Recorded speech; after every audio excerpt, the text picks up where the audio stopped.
अस्सलामुअलैकुम एवरीवन, खुशामदीद आप सबका मेरे यूट्यूब चैनल में। आज मैं आपके साथ बहुत ही डिलीशियस से स्नैक्स की रेसिपी शेयर करने जा रही हूँ। ये हैं बीफ पोटैटो क्रोकेट्स की रेसिपी। ये क्रोकेट्स बहुत ही हेल्दी हैं और टेस्टी भी बहुत हैं और बहुत आसानी से बन जाते हैं कम इंग्रेडिएंट्स के साथ। तो चलिए इस मज़ेदार से क्रोकेट्स को बनाना स्टार्ट करते हैं। यहाँ पर मैंने लिए हैं 2 अदद आलू जो कि बड़े साइज़ के थे और इसे मैंने बॉईल करने के लिए रख दिया है। अब यहाँ पर हमारे आलू जो हैं वो शानदार से गलकर तैयार हो चुके हैं, तो हम इन्हें ठंडा करने पर दूसरे बर्तन में निकाल लेंगे। अब मैंने यहाँ पर एक पैन लिया है जिसके अंदर 3 टेबलस्पून के करीब मैंने कुकिंग ऑयल डाला है। ऑयल हमारा शानदार सा गर्म हो चुका है। बीफ कीमा मैं यहाँ पर इस्तेमाल कर रही हूँ और ये तकरीबन 300 ग्राम्स के करीब है जो कि मैंने लिया है। इसे लो फ्लेम पर फ्राई करेंगे। अब यहाँ पर लो फ्लेम में जो है कीमा हमारा फ्राई हो रहा है। इसके साथ साथ हम प्याज भी इसके अंदर शामिल कर देंगे। 2 अदद प्याज लिए मैंने, जिसे मोटा मोटा से चॉप कर लिया है और साथ साथ कीमे के मैं इसको भी फ्राई होने दूंगी लो फ्लेम पर।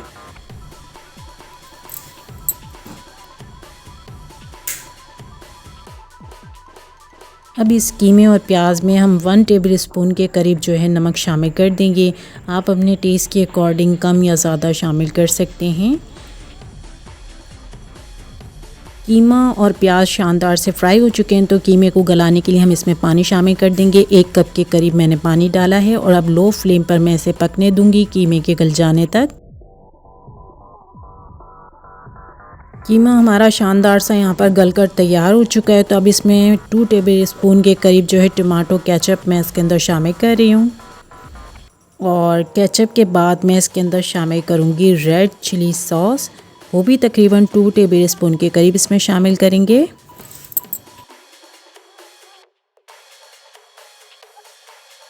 अब इसके अंदर शामिल करेंगे पिसी हुई काली मिर्चें, तकरीबन 1 टेबलस्पून के करीब मैं इसमें डाल रही हूँ, जिससे बहुत ही अच्छा बेहतरीन सा टेस्ट आ जाएगा।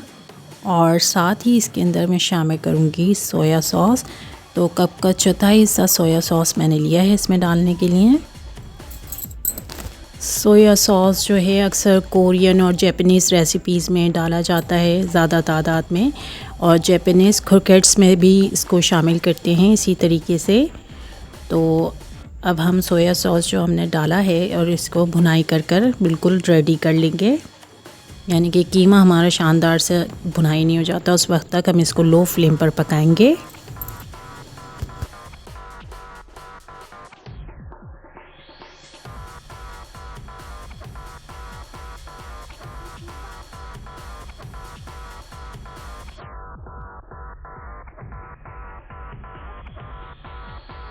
कीमा हमारा यहाँ पर शानदार तरीके से भुनाई हो चुका है। फ्लेम को बिल्कुल बंद कर देंगे और कीमे को ठंडा होने के लिए साइड पर रख देंगे। अब यहाँ पर आप देख सकते हैं बॉईल किए हुए आलू जो है मैंने लिए हैं एक बाउल के अंदर, और फोक की मदद से मैं इनको बिल्कुल अच्छी तरीके से मैश कर लूँगी। आलू हमारे शानदार से मैश होकर बिल्कुल रेडी हो चुके हैं। तो अब जो कीमा हमने भुनाई कर तैयार करा था और ठंडा करने के लिए रखा था, वो हम इसमें शामिल कर देंगे और आलू को और कीमे को बहुत अच्छी तरीके से जो है मिक्स कर देंगे कि बहुत शानदार तरीके से मिक्स हो जाएं।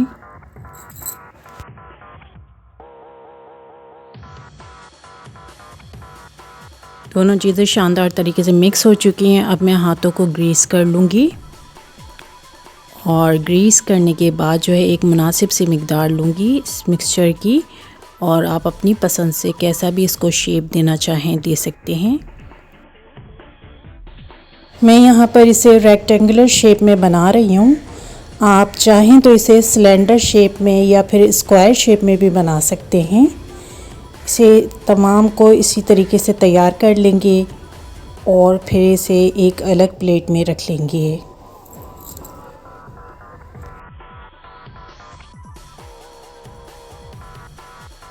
अब यहाँ पर एक प्लेट में मैंने मैदा लिया है और इसे चारों तरफ से अच्छी तरीके से मैदे से कोट कर लेंगे।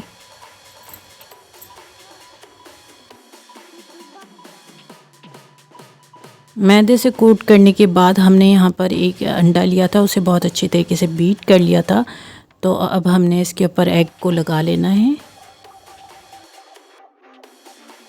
एग के बाद यहाँ पर मैंने एक प्लेट में लिए ब्रेड क्रम्स। तो अब हम इसमें ब्रेड क्रम्स से इसको बहुत अच्छी तरीके से कोट कर लेंगे। चारों तरफ हमने ब्रेड क्रम्स को लगा लेना है।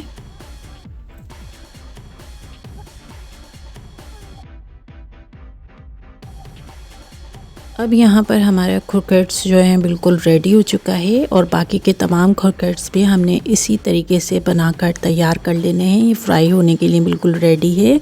यहाँ पर फ्राई पैन में मैंने ऑयल को मीडियम फ्लेम पर गर्म करने के लिए रख दिया है और ये आप देख सकते हैं मेरे बीफ पोटैटो क्रोकेट्स बिल्कुल फ्राई होने के लिए रेडी हो चुके हैं।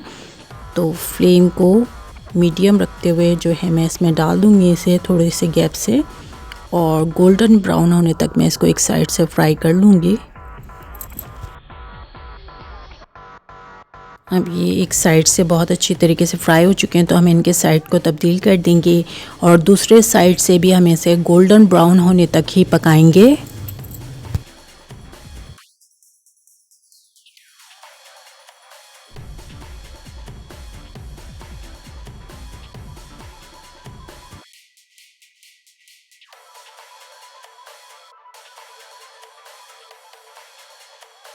अब ये फ्राई होकर बिल्कुल रेडी हो चुके हैं तो हम इसे एक अलग प्लेट में निकाल लेंगे और इसी तरीके से बाकी तमाम भी हम फ्राई कर लेंगे।